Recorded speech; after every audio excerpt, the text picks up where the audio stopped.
rəqs edir soyuq külələr. Sənsizliyin rəngi çöküb şəhərə. Yenə vərəq solur diləklər. Gözlərim dikilib uzaq səhərə. Bir vaxtlar gülüşün dünyam idi bəs. İndi bu otaqda sükut can verir. Sanki boğazımda boğulur nəfəs. Hər xatirə mənə bir nişan verir. Hardasan ay mənim sönən ulduzum? Gökyüzü dar gəlir tənha ruhuma. Sənsiz həm baharım, həm qışım buzdur. Qarışıb ən acı son yuxuma. Ürəyim bir sınıq saza bənzəyir. Simləri qırılıb, naləsi bitmir. Bu eşqin ağrısı canı incidir. Nə qədər qovsam da xəyalım getmir. Addımlarım ağır, yollarım duman. Küçələr adını pıçıldayır mənə. Deyirdin ki bizə yar olar zaman. Zaman qəsd elədi sənli dilərə. Bir məktub yazmışam, ünvanı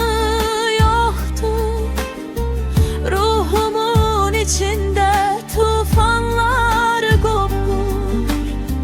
Sualım o qədər, cavabım yoxdur.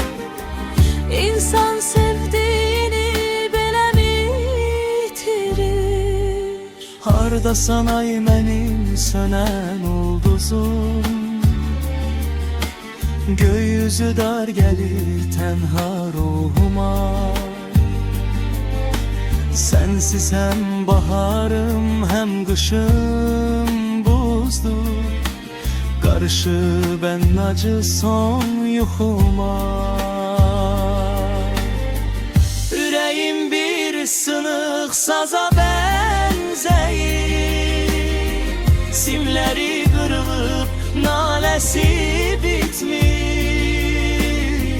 Bu eşqin ağrısı canı incidir.